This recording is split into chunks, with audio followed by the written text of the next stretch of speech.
지난주까지 요한계시록까지 이제 완성을 했고, 자 이번 이제 올해부터 또 다시 창세기로부터 시작할 겁니다. 이제는 좀 더 구체적이고 세밀하게 또 말씀을 또 나누도록 하겠습니다. 많은 은혜의 시간 되기를 예수님의 이름으로 축복합니다.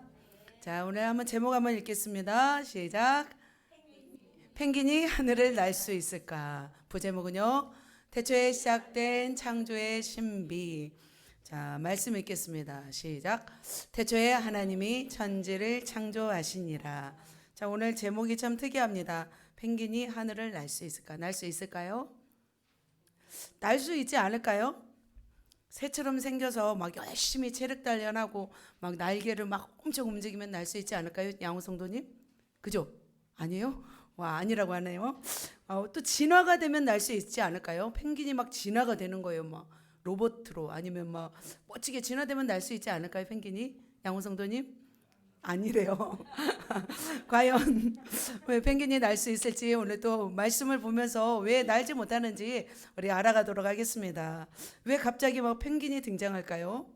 북극에는 곰이 있고 남극에는 펭귄이 산다고 합니다. 자, 우리가 사는 이 세상은 우연하게 생긴 것이 하나도 없다고 합니다. 우연하게 설계된 것이 없습니다. 누군가의 완벽한 설계와 함께 계획 속에서 만들어졌습니다. 그래서 온 우주도 마찬가지로 누군가의 설계와 설립에 의해서 관리되고 유지되고 있습니다. 이 땅에 설계 없이 만들어진 건물이 있을까요? 설계 없이 만들어진 건물이나 존재는 하나도 없습니다. 바로 하나님 위대하신 어떤 창조주가 어떤 계획과 아이디어를 가지고 만드신 줄 믿습니다. 그리고 이 땅뿐만 아니라 하늘에 우주에는 수억 수천에 넘는 엄청난 별들이 운행하고 있습니다. 어떤 법칙에 의해서 충돌하지 않고 움직이고 있습니다. 그래서 모든 것은 우연하게 일어난 일이 하나도 없다고 생각이 듭니다. 자, 그렇다면 이 모든 자연 만물과 온 우주를 창조하신 분이 누굴까요? 바로 우리 창조주 하나님이신 줄 믿습니다. 그런데 그분은 대충 만들지 않았습니다. 얼마나 세밀하고 정교하고 위대하게 만들었는지 모릅니다.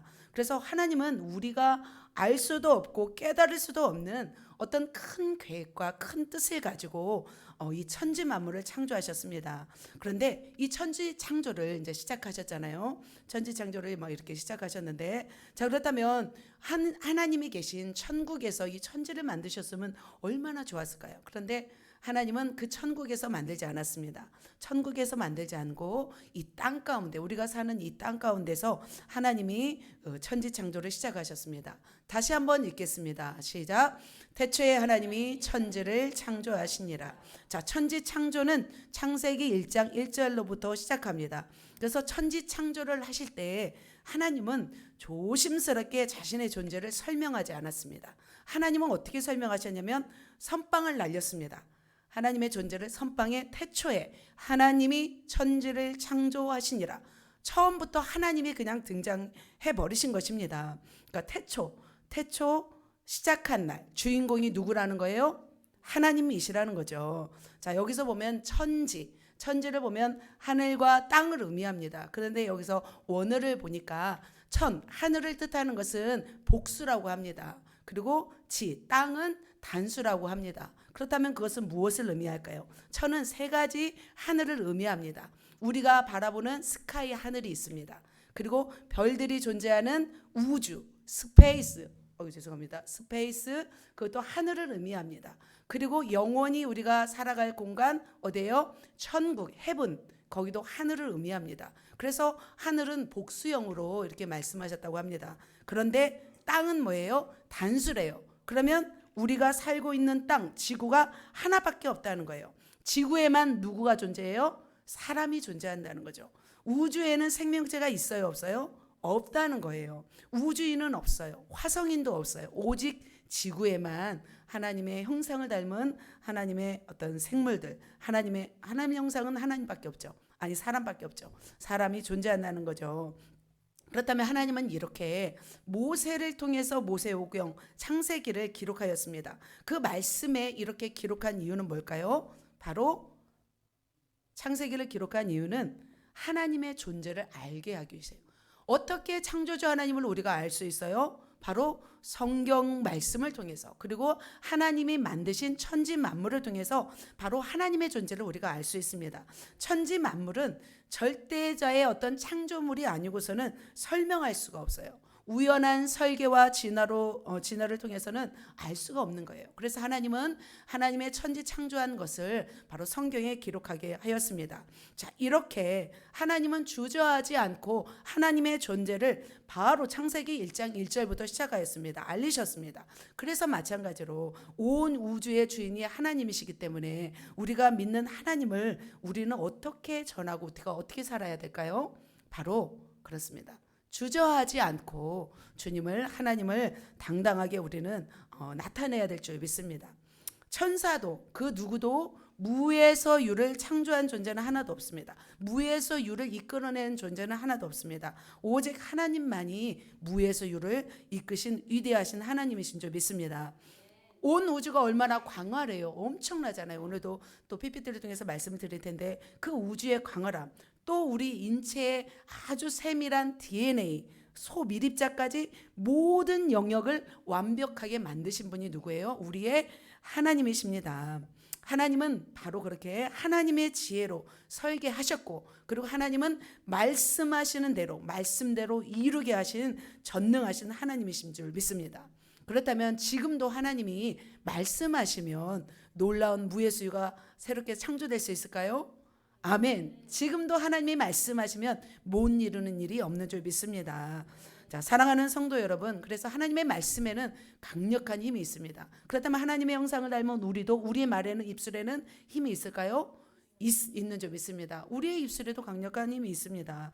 무에서 유를 창조하신 하나님을 닮은 우리가 바로 저와 여러분, 하나님의 형상입니다. 저와 여러분은 동시에 능력자이며 하나님을 닮은 그런 하나님의 창조물인 줄 믿습니다. 그래서 하나님은 우리를 향한 설계도도 가지고 있습니다. 온 천지 만물을 지으신 하나님이 설계도를 가지고 창조하셨듯이 저와 여러분에 대한 설계도를 가지고 창조하신 줄 믿습니다.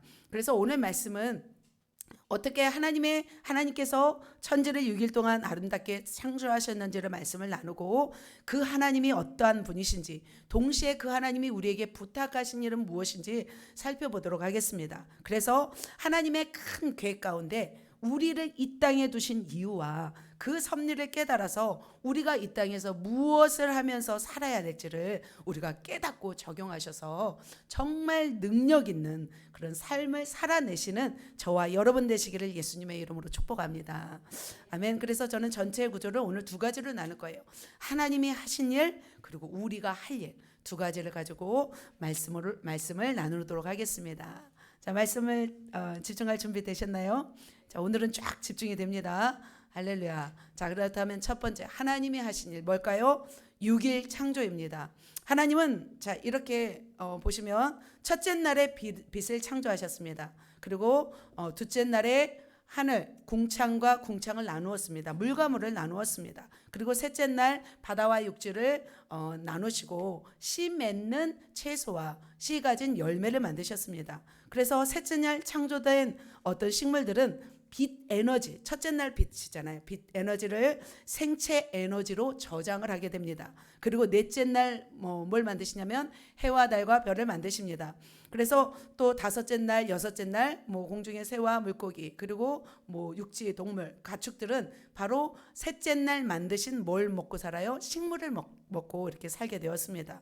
자, 이렇게 보면은 첫째 날, 둘째 날, 셋째 날은 하나님께서 뭘 준비하셨냐면 공간을 준비하십니다. 그리고 넷째 날, 다섯째 날, 여섯째 날은 그 공간을 채우는 것을 볼 수 있습니다. 또 이렇게 다시 보면은 첫째 날과 넷째 날은 또 뭐예요? 공간 가운데 광명체를 만들었어요. 빛과 광명체. 자, 둘째 날과 다섯째 날은 뭐예요? 물과 물로 나뉘어서 하늘과 바다를 만드셔서 물고기와 새를 또 다섯째 날에 만들었습니다. 자, 셋째 날 보면은 육지를 만들고 여섯째 날에 육지에 살고 있는 동물들을 이렇게 만든 것을 볼 수 있습니다. 그래서 이제 좀 더 구체적으로 창조하신 하나님의 그 신비를 말씀드리겠습니다. 그래서 하나님은 어떻게 보면 큰 것에서 작은 것으로 이렇게 이어져 가는 것을 볼 수 있습니다. 그래서 첫째 날은 저는 스페이스 영역이라고 보고, 둘째 날은 스카이 영역, 셋째 날은 지구, 얼스, 지구라는 영역으로 제가 세 가지를 이렇게 분류해서 오늘 말씀드립니다. 그래서 첫째 날과 넷째 날이 연결되고, 둘째 날과 다섯째 날이 연결되고, 셋째 날과 몇째 날? 여섯째 날이 연결되는 것을 볼 수 있습니다. 자, 그렇다면 자, 우주 영역, 스페이스 첫째 날 만드신 첫째 날과 연결되는 영역이 넷째 날입니다. 먼저 첫째 날 어떻게 하나님이 만드셨는지 보도록 하겠습니다. 첫째 날입니다. 말씀 한번 같이 읽겠습니다.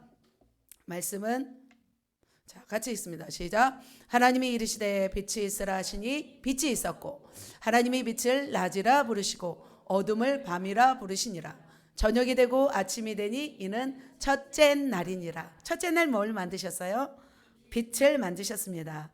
지구라는 태양계의 작은 별, 그 별도 우주의 은하계나 태양계처럼 온전한 형태를 갖추지 않고 있었습니다. 그 상태에서 하나님이 처음에 선포한 것이 무엇이었냐면 빛이 있으라였습니다. 그래서 이 빛이 뭘까? 다른 사람들은 생각하기로 태양빛이라고 생각합니다. 그러나 태양빛과 같은 물리적인 빛만을 의미하지 않습니다. 첫날의 빛은 이 태양빛이 아니었습니다. 근원적인 빛이었습니다. 근데 요한계시록 보면은 21장 23절에도 보면은 이런 말씀이 있습니다. 그 성은 같이 읽습니다. 그 성은 해와 달의 비침이 쓸데없으니 이는 하나님의 영광이 비치고 어린 양이 그 등불이 되심이라. 왜? 천국에는 해도 달도 없었습니다. 해도 달도 없지만 천국은 어떻게 될까요? 밝게 비침이 있습니다. 누구의 빛이 비치기 때문일까요? 하나님 예수 그리스도의 어린 양 그 빛이, 영광의 빛이 비치고 있었기 때문에 환한 것을 볼 수 있습니다. 사도행전 9장에 보면 그 사도 바울이 다메섹으로 가잖아요. 다메섹에서 누구를 만나요? 가서 예수님의 빛을 보고서 꼬꾸라져 버리잖아요. 눈에 어떻게 보이지 않게 돼 버리잖아요.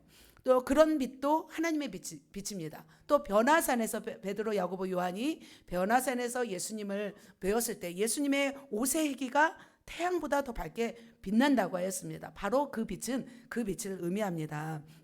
그래서 우리가 생각하는 그 빛은 태양빛이 아니라 전구빛이 아닙니다. 이 전구도 마찬가지예요. 전구 자체가 빛이 아니잖아요. 필라멘트 자체가 빛이 아닌 거잖아요. 전구의 빛이 돌아오도록 연결될 선을 통해서 뭐가 오는 거예요? 에너지 전류가 통과될 때 빛이 나는 것입니다. 마찬가지로 태양도 마찬가지예요. 태양이 이렇게 빛이 나지만 태양을 구성하고 있는 요소는 수소와 헬륨이에요. 그런데 거기에 에너지가 부여될 때 바로 빛이 되는 거죠. 태양빛, 달빛, 별빛은 바로 넷째 날에 만들었어요. 그래서 이 첫째 날의 빛은 어떤 빛이냐면 에너지의 영역인 줄 믿습니다. 그래서 빛은 무엇을 의미하냐면 에너지, 모든 에너지의 영역이라고 말씀하고 있습니다. 자외선, X선, 적외선, 이런 전파, 이 모든 것들도 무엇이냐면 에너지의 기본 모든 형태를 활성화할 수 있는 것, 그것이 바로 빛입니다. 빛이 바로 이런 역할을 하였습니다.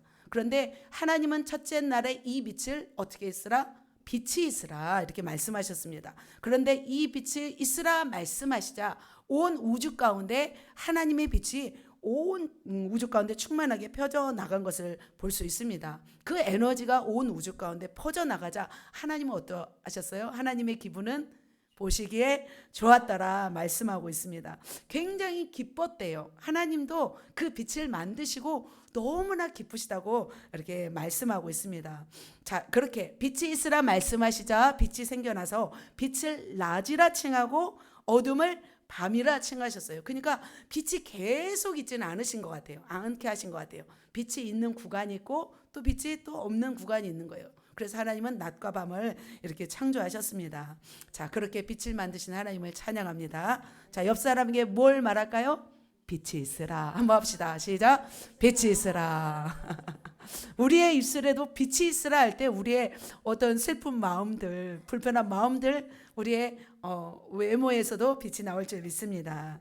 자, 그렇게 우주 공간에 빛을 만드신 후에 그 우주 공간의 광명체를 채운 날이 몇째 날일까요? 아까 말씀드렸는데 1, 2, 3, 4, 5, 6, 4. 예, 넷째 날입니다.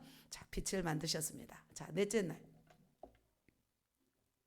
자, 넷째 날 sun, moon, star. 그러니까 해와 달과 별을 만드신 날이 바로 넷째 날입니다. 같이 말씀 한번 읽겠습니다. 시작. 또 광명체들이 하늘의 궁창에 있어 땅을 비추라 하시니 그대로 되니라. 자, 낮에는 태양이 떠오르게 하셨습니다. 밤에는 달과 별을 만드셨습니다. 그래서 하늘에 모래를 뿌린 것처럼 엄청난 별들이 생겨났습니다. 엄청난 수의 별들은 하늘 창공, 우주를 가득 채웠습니다. 별들은 빠르게 움직이는 것처럼 보이지만 질서정연하게 운행되고 있습니다. 그래서 낮에는 해가 비치면서 밝게 하셨고 밤에는 별과 달들이 떠오르게 하셔서 또 빛나게 하였습니다. 그래서 또 광명체들이 하늘에 있어 땅을 비추라 하시니 그대로 되었다고 하십니다. 그래서 이 넷째 날 광명체들을 누구에게 보여주시려고 만드셨어요? 우리에게 하나님이 만드신 사람에게 보이시려고 이렇게 광명체들을 만들었습니다. 자, 이 넷째 날 만든 광명체들로 인해서 지구에는 낮과 밤이 바뀌게 되었습니다. 그리고 계절과 달과 해와 일주일이 바뀐 거예요. 그래서 우리의 하루도 이 광명체 해로 인한 거죠. 우리 한 달도, 그리고 우리의 봄, 여름, 가을, 겨울, 그리고 1년, 12달도 바로 이 광명체로 인해서 결정되는 것을 볼 수 있습니다. 그렇다면 이 하늘에 있는 엄청난 하나님이 만드신 이 광명체는 과연 몇 개나 될까요? 몇 개나 될까요? 수억 개. 자, 천체 과학자들이 허블 망원경으로 봤대요. 1000억 개 이상의 은하계가 있대요.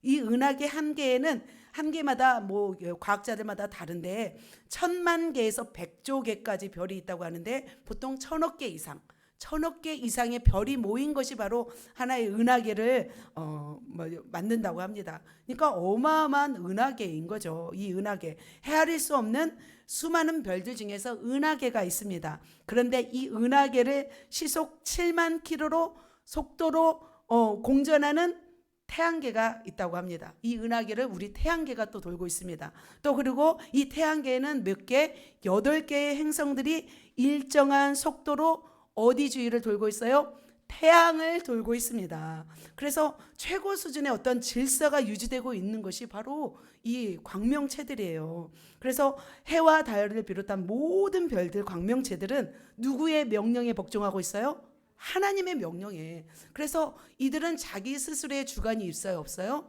없어요. 그래서 이들은 하나님의 명령에 절대적으로 복종하도록 만들어졌기 때문에 궤도를 이탈하지 않아요. 그대로 운행하면서 움직이게 되는 거예요. 그런데 하나님이 만약에 궤도를 움직이라면 이들도 자연적으로, 왜냐하면 하나님이 명령에 복종하도록 만들었기 때문이죠. 그래서 하나님이 만드신 자연 법칙에 따라 수많은 별들이 거리를 유지하면서 질서 있게 운행하고 있는 것을 볼 수 있습니다. 자, 그렇다면 이 수많은 우주 가운데 우리의 어떤 태양계를 보면은 지금 보이시나요? 안 보이시죠? 점으로 보이는 게 바로 우리 태양계를 의미합니다. 자, 이렇게 이 중에 하늘에 있는 우리가 이렇게 수많은 뭐 수억 개, 수천억 개의 뭐 은하계도 우리하고는 상관이 없습니다. 그러나 우리하고 가장 상관 있는 별이 누구예요? 태양하고 달인 것 같습니다.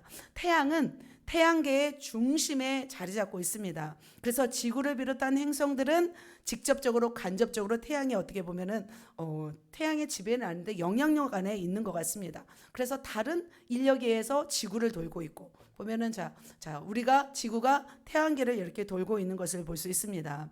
그래서 달은 또 지구를 또 돌고 있어요. 그래서 달의 모습은 때로는 초승달이고 때로는 반달이잖아요. 상현달도 되고 하현달도 되는데 이것은 바로 태양으로부터 오는 빛의 반사가 되어서 보이는 것이 바로 달의 모습입니다. 그러나 원래 달의 모습은 둥근 모습이죠. 자, 이렇게 태양을 돌고 있습니다. 지구가 일정한 속도로 돌고 있는데 제가 궁금하더라고요. 과연 지구는 태양을 몇 킬로로 돌고 있는가 보니까 시속 11만 킬로예요. 그러면 1초에 30킬로를 딱 도는 거예요. 근데 우리가 느껴져요? 안 느껴져요?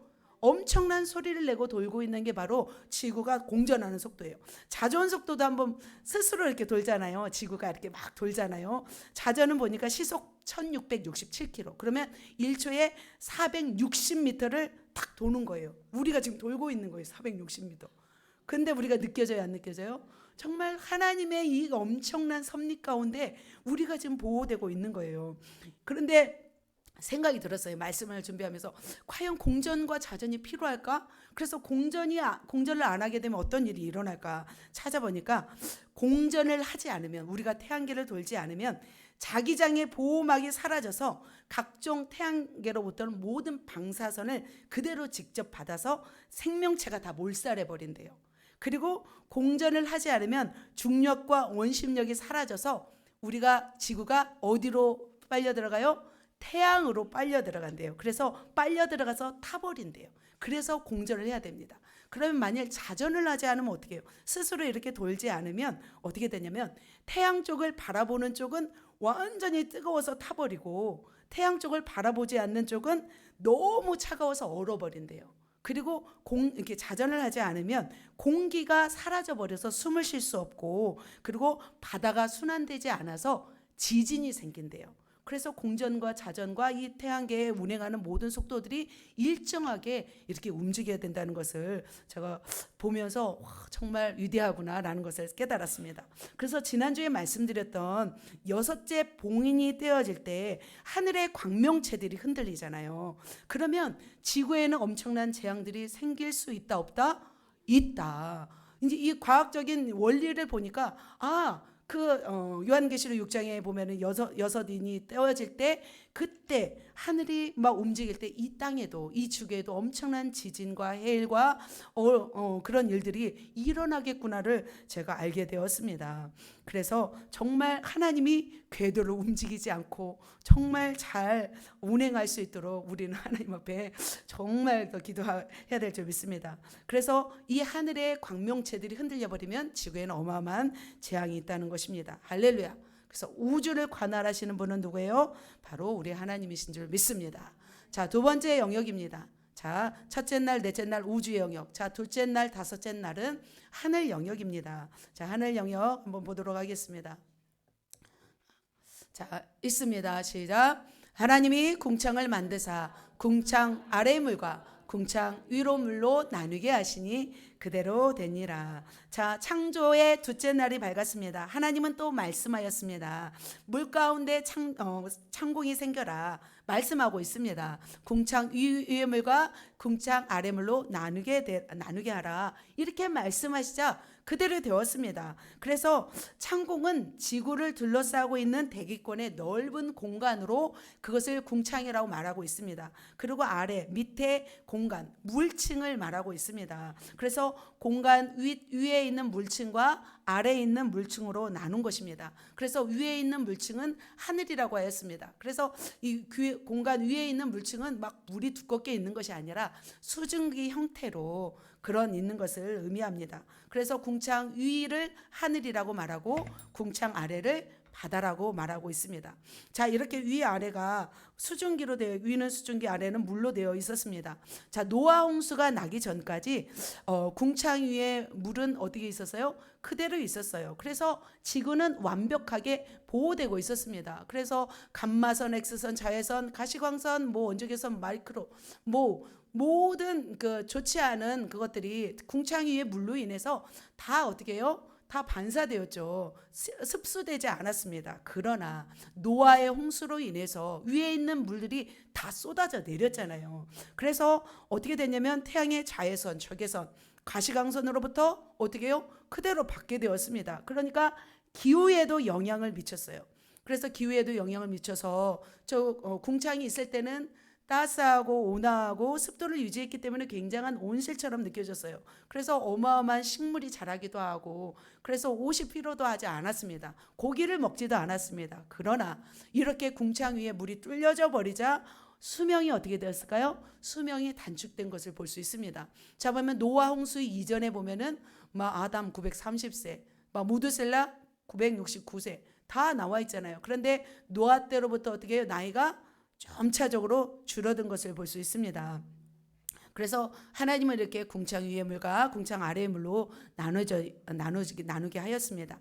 그러니까 성경이 쓰여지던 당시에는 비가 와야만 목축을 했습니다. 사람이 살 수 있는 물을 어디에다 저장하셨어요? 하늘 위에다 저장하셨어요. 그래서 땅이 거의 3분의 1, 땅이 3분의 2, 하늘이 3분의 1로 이렇게 저장하였다고 하십니다. 그래서 위의 물과 아래 물로 나누셨습니다. 자, 이렇게 나눈 날이 몇째 날? 둘째 날이었습니다. 자, 그렇다면 이렇게 하늘과 바다를 나누신 뒤에 이곳에 생물들을 채운 날은 몇째 날일까요? 다섯째 날입니다. 자, 그렇다면 궁창이 둘째 날, 다섯째 날로 한번 가보도록 하겠습니다. 자, 다섯째 날 하나님이 어떤 말씀을 하셨는지 같이 한번 말씀 읽겠습니다. 시작. 하나님이 이르시되 물들은 생물을 번성하게 하라. 땅 위에 하늘의 궁창에는 새가 나르라 하시고. 자, 다섯째 날에는 두 가지를 만드셨습니다. 하늘의 새와 바다의 물고기를 만드셨습니다. 물들은 생물을 번성하게 하였고 땅 위의 궁창에는 새가 나르라 하셨습니다. 그래서 지구상에 존재하는 수많은 동물들 가운데 새와 물고기는 참 신기한 것 같아요. 왜냐하면 우리는 육지에 사는 어떤 존재잖아요. 근데 하늘은 우리가 날 수가 없고 또 바다에는 또 깊이는 들어갈 수 없기 때문에 참 신비로운 것 같습니다. 그 새를 몇 가지만 좀 이렇게 가져왔습니다. 큰 물고기와 물에서 번성하여 움직이는 모든 생물을 종류대로, 모든 새를 그 종류대로 하나님이 보시기에 좋았더라. 하나님은 이들을 만드시면서 너무나 좋으셨대요. 자, 새들을 보면은 이게 뭐예요? 딱따구리죠.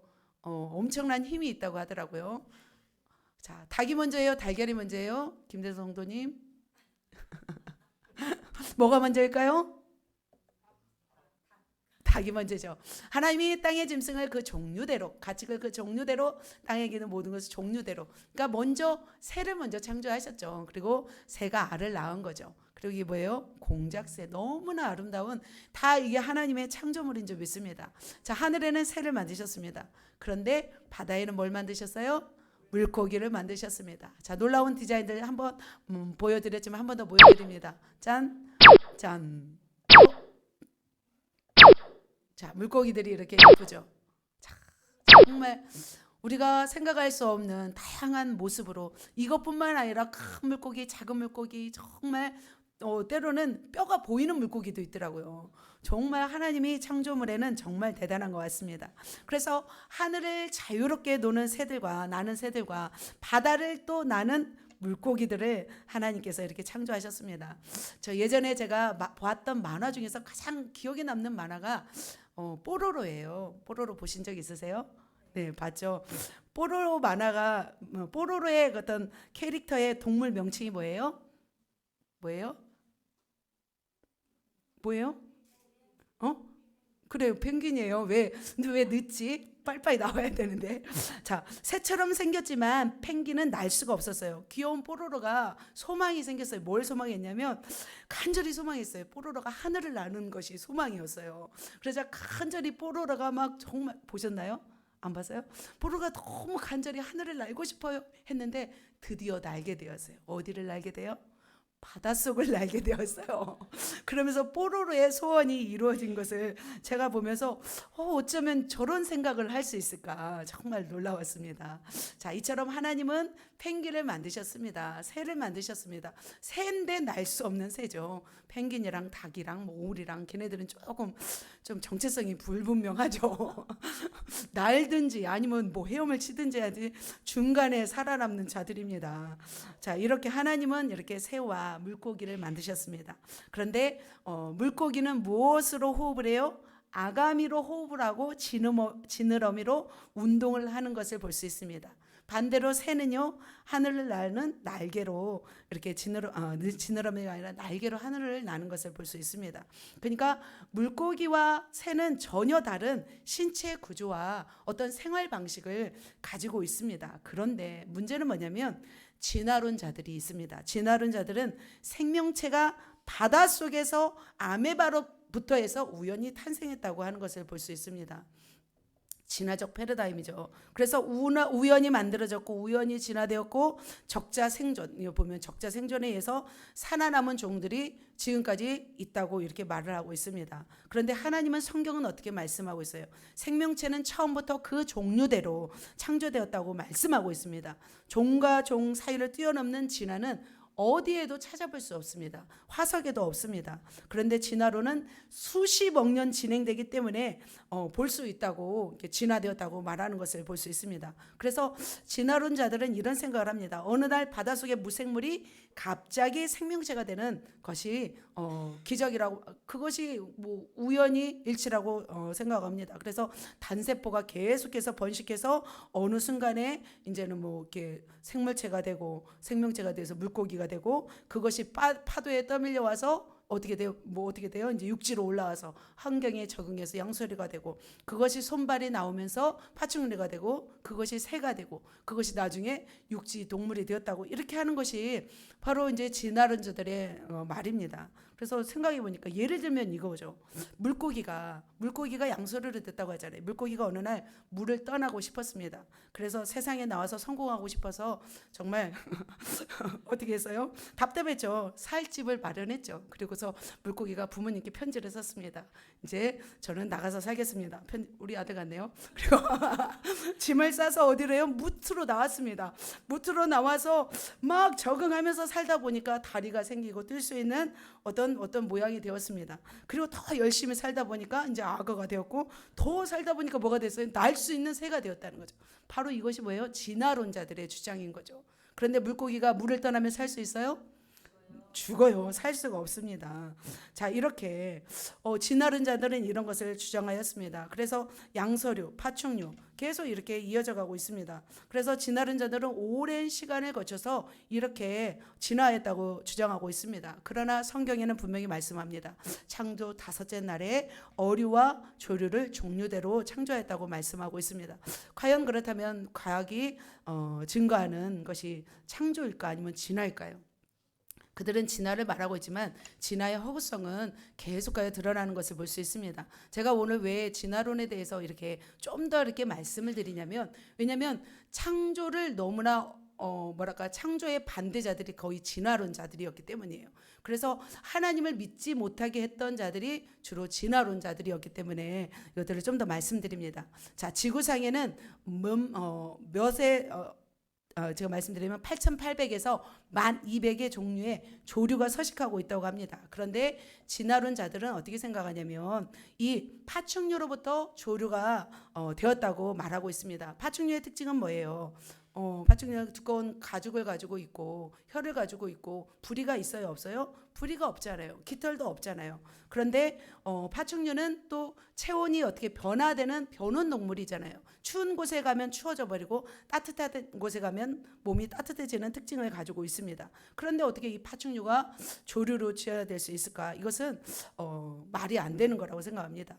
왜냐하면 파충류는 변온 동물이잖아요. 기온이 내려가면 체온이 떨어져서 정상적인 생활을 할 수 없습니다. 그리고 파충류는 뱀을 제외한 모든 동물들은 네 발로 기어다니는 동물이죠. 그런데 조류는 어떤 거예요? 조류는 포유류처럼 어떻게 항온 동물이에요. 그래서 체온이 일정하게 유지되는 그런 스타일입니다. 그래서 파충류와 달리 조류는 구조적으로 뭘 가지고 있었어요? 부리를 가지고 있고 깃털을 가지고 있어요. 그리고 하늘을 날기 때문에 이동 능력이 뛰어나요. 그래서 뭐 추운 곳도 지나갈 수 있고 따뜻한 곳도 지나갈 수 있어요. 그래서 어느 곳에 가든지, 물론 따뜻한 곳을 좋아하겠지만 어느 곳에 가든지 뭐 서식할 수 있습니다. 그러나 파충류는 어때요? 겨울에 잠을 자요. 겨울에 잠을 자야만이 살 수가 있잖아요. 따뜻한 곳에서만 생활하니까. 그래서 진화론자들은 이 파충류가 진화되어서 이 조류가 되었다고 하는데 이것은 맞지 않은 것입니다. 그래서 보면은 세 가지 문제점이 있습니다. 전이화석의 부재, 종류 변화의 부재, 유전 정보 추가의 부재, 이런 걸 가지고 정말 진화론이 잘못된 것을 말하고 있습니다. 자, 하나님은 그렇다면 이 다섯째 날에 새들이 가지고 있는 완전한 비행 능력을 가지고 또 물고기들의 그 항해 능력을 가져서 각자의 공간에 살게 하신 것을 볼 수 있습니다. 진화론은 결코 설명할 수 없는 것이 바로 이 새와 물고기인 것 같습니다. 자, 하나님은 이렇게 다섯째 날에 하늘에는 새를, 또 바다에는 물고기를 창조하셨습니다. 자, 하늘의 영역을 보았습니다. 그 하나님을 찬양합니다. 아멘. 자, 마지막으로 지구. 지구에는 이제 셋째 날 지구잖아요. 땅과 바다를 가른 지구입니다. 자, 셋째 날 지구, 땅, 바다를 만드시고 그 여섯째 날에 그 땅에 모든 동물을 채운 것을 볼 수 있습니다. 자, 셋째 날 드라이랜드 플랜츠네요. 자, 말씀 읽습니다. 시작. 하나님이 이르시되 천하의 물이 한 곳으로 모이고 묻이 드러나라 하시니 그대로 되니라. 자, 셋째 날은 이렇게 바다와 육지를 나누게 하셨습니다. 그래서 물로 덮여 있었던 지구에 엄청난 변동이 시작되었습니다. 자, 둘째 날 궁창과 궁창을 나누셨잖아요. 그래서 궁창에는 물이 가득 차 있잖아요. 그것을 어떻게 하냐면 하나님이 움직이셨습니다. 그래서 바다가 요동을 합니다. 그래서 그 속에서 땅이 올라옵니다. 그래서 내려간 곳은 뭐가 돼요? 바다가 되고 올라간 것은 땅이 되는 것을 볼 수 있습니다. 그래서 생각해 보면은 그냥 우리 생각에는 하나님 되라 그래서 그냥 딱 된 것이 아니에요. 땅들은 어떻게 해요? 요동을 치고 움직이고 막 난리가 났던 거죠. 지각 변동이 일어났던 것을 볼 수 있습니다. 원래는 하나의 땅덩어리였습니다.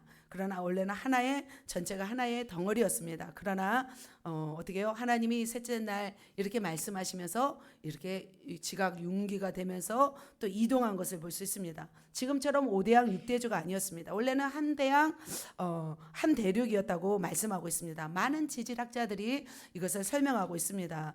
그래서 이것을 대륙 이동설이라고 말씀하고 있는데요. 세계 지도를 보면은 아프리카와 보면은 남아메리카가 서로 가까이 보면 어떻게 돼요? 밀어보면 퍼즐 조각이 잘 맞는 것을 볼 수 있습니다.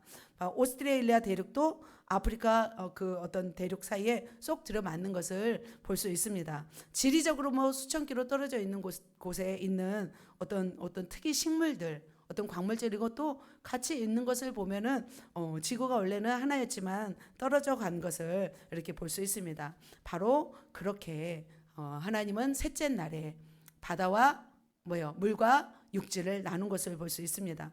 근데 진화론 자들은 대륙 이동이 오랜 시간 걸쳐서 막 이루어졌다고 합니다. 그러나 성경은 3일째 되는 때 갑자기 대륙이 갈라져서 그렇게 하나님 바다와 육지를 만든 것입니다. 저는 궁금했어요. 그러면서 하나님 왜 강물과 바닷물은 왜 이렇게 다를까요? 제가 이제 설교 준비하면서 또 물어봤습니다. 강물은 짜요, 안 짜요? 안 짜요. 바닷물은 짭니다. 그래서 찾아보니까 강물은 어떻게 생겼냐면 수중 증발로 인해서 생긴 구름이 만든 물이죠. 구름이 만든 물인데 그러면 바닷물은 뭘까요? 염소와 나트륨으로 되어 있어요. 바닷물은 2에서 3%죠. 그런데 염소는 언제 생겨나냐면 화산 폭발로 인해서 나옵니다.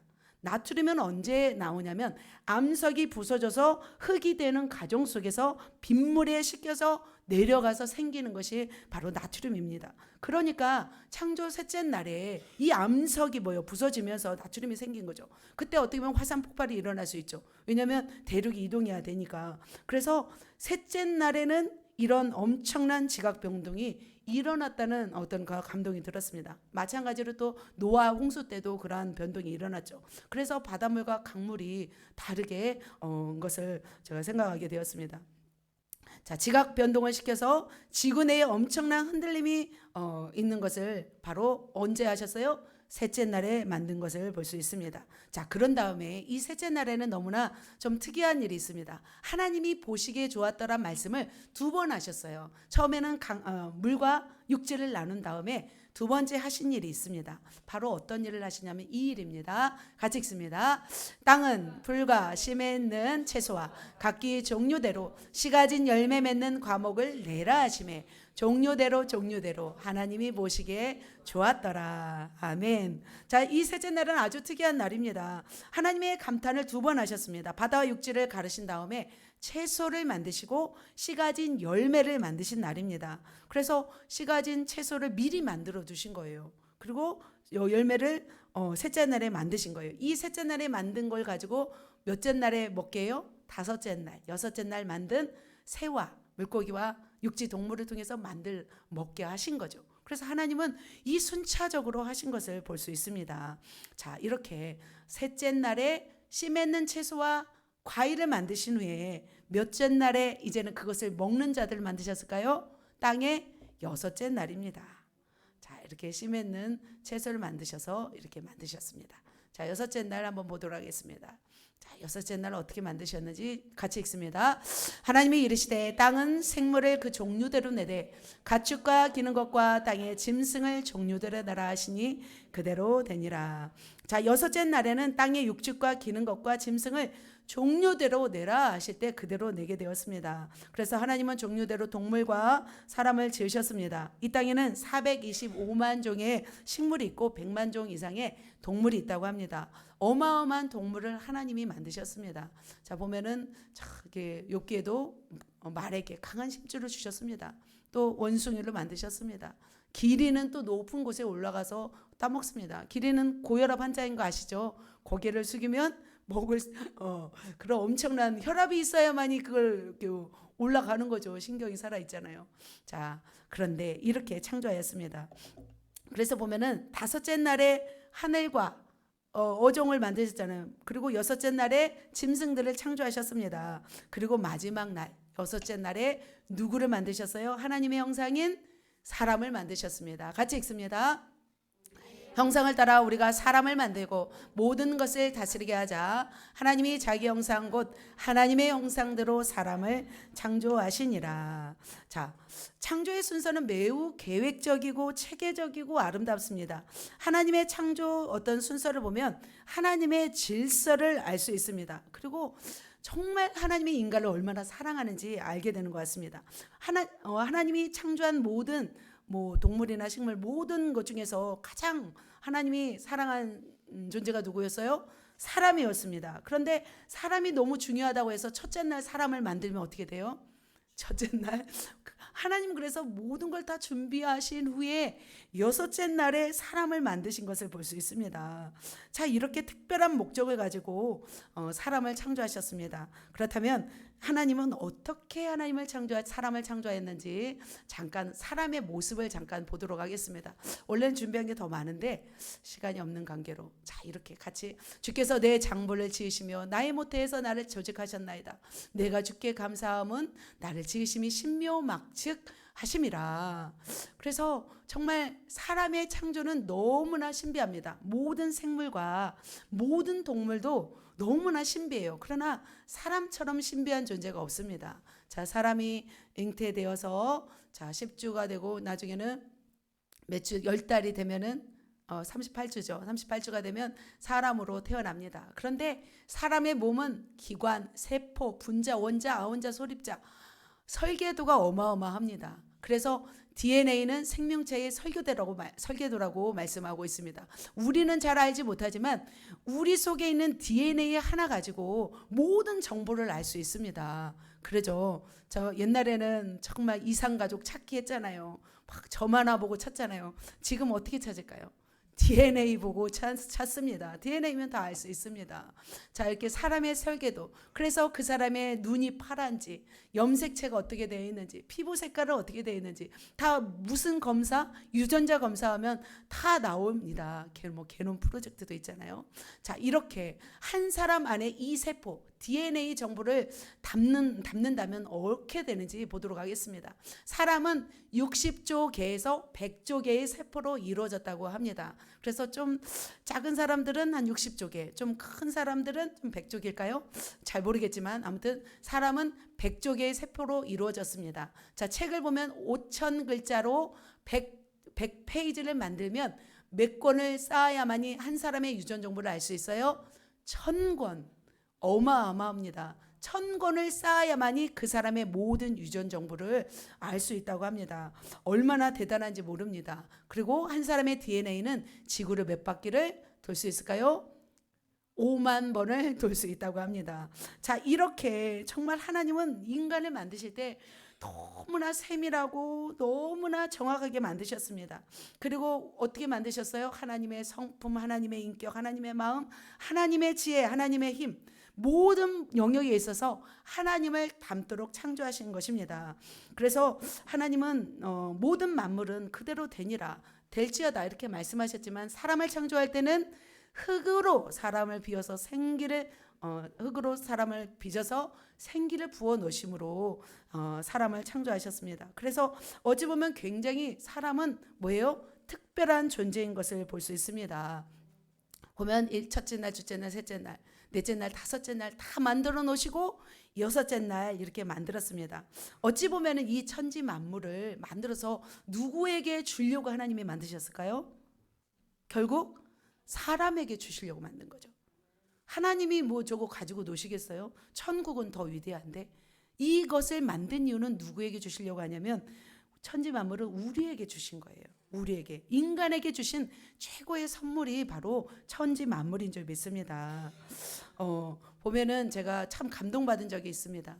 시간이 없지만 이게 누구 집이냐면 추신수 야구선수 추신수 씨의 집입니다. 머리가 어지러울 거예요. 계속 보고 있으면. 자, 엄청난 저택을 만들었는데 자녀들을 위해서 만들었더라고요. 보니까 1200평 텍사스에 있는 역대 규모의 초호화 어떤 그 집입니다. 정말 멋진 집입니다. 이 속에는 야외 수영장도 있고 영화관도 있고 막 정말 탁월한 집이죠. 자, 머리가 어지러워서 넘겼습니다. 자, 두 번째 집은 이게 뭐냐면 제가 가본 곳이에요. 캐나다에 있는 토론토에 있는 스파디나 하우스라는 곳이에요. 1818년에 목조 건물로 지었던 이 건물인데 아버지가 자기 딸을 위해서 이 방을 만들었는데 방이 36개래요. 그래서 36개가 넘고 어마어마한 정원과 아름다운 대저택이에요. 그 아버지가 얼마나 딸을 사랑했으면 사실 방 한 2개만 줘도 되는데 36개 어마어마한 그 저택 속에 이렇게 만든 것을 볼 수 있습니다. 그러니까 정말 사랑하는 자녀를 위해서는 이렇게 만들어 주고 싶은 거예요. 돈을 가지고. 마찬가지죠. 인간을 창조하신 하나님도 지금 어떻게 우리를 위해서 해달 별을 만드셨고 자연 만물을 다 만드셨고 모든 육축과 동물들을 사람을 위해서 주신 것을 볼 수 있습니다. 그렇다면 왜 우리에게 주셨을까요? 하나님이 그것을 첫 번째는 누리기라고 주신 것입니다. 자연 만물을 우리에게 주신 것은 누리는 거죠. 그리고 그 하나님께 감사하면서 또 하나님과 더 친밀하기를 하나님은 원하시죠. 그래서 그 주신 하나님께 감사하면서 주님과 더 가까이 가면 얼마나 좋아요. 그러나 하나님은 분명히 말씀하고 있습니다. 나를 창조하신 하나님을 내 마음의 주인으로 받아들이기 싫어하는 것, 그것을 지음받은 사람이 하나님께 지을 수 없는 가장 큰 죄는 뭐예요? 하나님을 창조하신 하나님을 마음에 받지 않는 거죠. 그래서 하나님은 그 마음에 하나님 두기를 싫어하면서 그 상실한 마음대로 내버려 두셨어요. 그래서 하나님을 받아들이지 않는 것이 가장 큰 죄입니다. 그래서 성경을 통해서 자연 만물을 통해서 우리는 누구를 알 수 있어요? 하나님을 알 수 있습니다. 자, 그렇다면 이 여섯째 날까지 하나님을 창조하신 후에 하나님이 우리에게 부탁하신 일이 있습니다. 우리가 해야 할 일이 있습니다. 몇 가지일까요? 3가지 말씀합니다. 같이 한번 읽겠습니다. 시작. 그들에게 복을 주시며 하나님이 그들에게 이르시되 생육하고 번성하고 땅에 충만하라. 땅을 정복하라. 바다의 물고기와 하늘의 새와 땅에 움직이는 모든 생물을 다스리라 하시니라. 생육하고 번성하고 충만하라. 땅을 정복하라. 다스리라. 첫 번째 뭐예요? 충만하라입니다. 하나님은 우리가 번성하여 열매 맺기를 원하십니다. 생육하고 번성하여 땅에 충만하라는 말씀은 사람들을 이 땅에 가득 채우라는 말씀입니다. 그래서 하나님은 인류가 가득하기를 원해요. 처음에 2사람으로 시작했던 인류가 지금 몇십억이 되었어요? 80억이 되었습니다.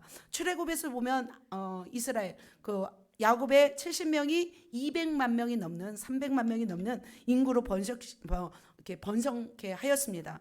자, 지금은 80억 인구입니다. 그러나 지금에 있어서 우리가 다시 적용한다면 생육하고 번성하고 땅에 충만하라를 정말 주님의 관점에서 우리가 다시 생각하고 충만하는 방법은 무엇일까요?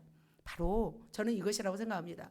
인구를 계속 번성하지만 어떤 인구를 번성해야 될까요? 하나님을 아는 인구로 우리는 번성해야 될 줄 믿습니다. 하나님을 알지 못하는 인구들로 가득하면 어떻게 돼요? 창조주를 모르는 채 살아간다면 의미가 없잖아요. 그래서 창조주를 아는 사람으로 우리는 만들기 위해서 우리 해야 할 일은 뭘까요? 전도인 줄 믿습니다. 그리고 하나님의 말씀을 가르쳐야 될 줄 믿습니다. 그래서 하나님을 알지 못하는 모든 사람들이 어떻게 해요? 하나님을 아는 사람으로 만드는 일이 바로 우리의 첫 번째 역할 뭘까요? 상육하고 번성하고 땅에 충만한 일인 줄 믿습니다. 그래서 우리는 때를 얻든지 못 얻든지 무엇을 전파하라? 말씀을 전파하라. 그리고 우리는 전도자의 삶을 살아가는 것입니다. 그래서 우리의 삶 가운데 전도를 하고 우리 모교 전도팀처럼 나와서 함께 전도할 때 우리는 하나님의 명령, 하나님의 약속, 하나님의 언약을 우리는 신실하게 이행하는 자들인 줄 믿습니다. 첫 번째 하나님이 하실 일, 하라고 명령한 일 충만하라입니다. 자, 두 번째는요, 정복하라입니다. 자, 하나님은 인간에게 창조한 땅을 다스리고 모든 것을 창조에 맞게 질서 있게 어떻게 다스리고 정복하라고 말씀하고 있습니다. 책임과 권세를 우리에게 주었습니다.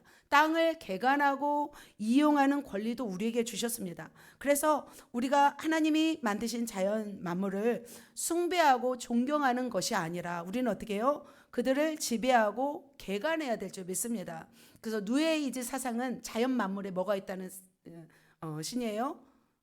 자연 만물이 다 신이 있다고 하는 사상이 바로 뉴에이지 사상입니다. 일본의 신사가 8만 5천 개입니다. 신의 종류도 800만 종류라고 합니다. 이상이라고 합니다. 그러나 우리는 그런 삶이 아니라 바로 정복해야 될 줄 믿습니다. 자, 헤브론 땅을 누가 정복했어요? 갈렙이 정복했습니다. 가장 정복하기 어려운 아낙 자손이 살고 있었던 그 땅을 갈렙이 정복한 것처럼 바로 우리가 정복하기 어려운 땅을 우리가 정복해야 될 줄 믿습니다. 그것이 무엇일까요? 바로 저는 영적 전쟁이라고 생각합니다. 왜냐하면 이 땅에 수많은 악한 영들이 이 어둠이 지배하고 있는 이 땅 가운데, 세상 가운데 원래는 하나님의 것이었어요. 그러나 타락한 천사 루시퍼로 인해서 이 땅이 굉장히 어두운 지역이 많이 있습니다. 죄로 인해서 타락하여서 우상이 가득한 나라가 되었습니다. 그렇다면 어떻게 해요? 하나님의 나라가 되기 위해서 사단의 나라를 어떻게 해요? 하나님의 나라로 우리는 회복시켜야 될 줄 믿습니다. 그 가운데 무엇을 해야 될까요? 그렇다면 영적 전쟁을 해야 될 줄 믿습니다. 그래서 우리가 매일 해야 될 것은 땅 따먹기인 것 같아요. 영적 전쟁을 통해서 땅을 하나님의 도성으로 만드는 거죠. 그리고 어두운 지역을 이렇게 봐요. 이제 지나가면서 음산한 지역이 있고 세속의 지역이 있고 환락가가 있고 악의 영들이 잡힌 그런 지역들이 있습니다. 그러면 그곳에서 생활하려면 숨이 막혀요. 답답해요. 그 땅을 어떻게 만들어야 돼요? 숨을 쉴 수 있는 깨끗한 나라를 만들어야 될 줄 믿습니다. 그래서 아직도 영적으로 어두운 지역들이 있어요. 그 지역을 정말 빛으로 바꾸는 역할을 누가 해야 돼요? 저와 여러분이 해야 될 줄 믿습니다. 그래서 이런 이제 북한, 중국, 인도 지금 막 강력하잖아요. 무슬림권, 불교권 나라들은 굉장히 영적으로 어두워요. 그래서 그 땅에 있는 악의 권세를 물리치고 정말 하나님의 도성이 될 수 있도록 그 땅을 정복해야 될 줄 믿습니다. 그래서 우리가 대대적으로 영적 전쟁하면서 이제는 땅들을 우리가 주께로 돌아오게 하시고 그래서 조금 더 우리가 지나서 한 나라씩 맡게요. 한 나라, 중국 하나, 북한 하나, 뭐 이렇게 딱 어두운 나라 하나, 스리랑카 하나 딱딱 맡아가지고 그 나라를 어떤 나라로? 하나님의 나라로 정복해 가기를 예수님의 이름으로 축복합니다. 자, 마지막 다스리라. 뭘 다스려야 될까요? 모든 생물을 다스리라 말씀하고 있습니다. 기본적으로. 그래서 인간은 창조된 동물을 다스리는 권세를 받았습니다. 그래서 인간이 하나님께 이 권리권을 받았기 때문에 모든 동물과 식물은 인간의 다스림을 받아야 합니다. 그것이 하나님의 어떤 섭리죠. 그런데 어떻게 해요? 동물과 식물을 다스릴 뿐만 아니라 그거를 관리하고 책임지는 역할도 우리가 해야 되는 것인 줄 믿습니다. 그런데 반대로 동물들의 다스림을 받는 거예요. 그리고 그것은 죄를 짓는 거죠. 소를 섬기는 것, 돼지를 섬기는 것, 우상을 섬기는 것들은 동물을 숭배하거나 동물들에게 유산을 남겨주잖아요. 동물들과 결혼을 해요. 그것은 창조 질서에 어긋난 것인 줄 믿습니다. 어긋나는 거죠. 그러면 어떻게 해야 돼요? 우리는 세상을 다스려야 돼요. 세상을 다스리는 것 중에 하나가 저는 돈이라고 생각합니다. 우리가 또 영적으로 보면은 우리가 돈의 지배를 받고 살아요? 돈을 다스리고 살아요?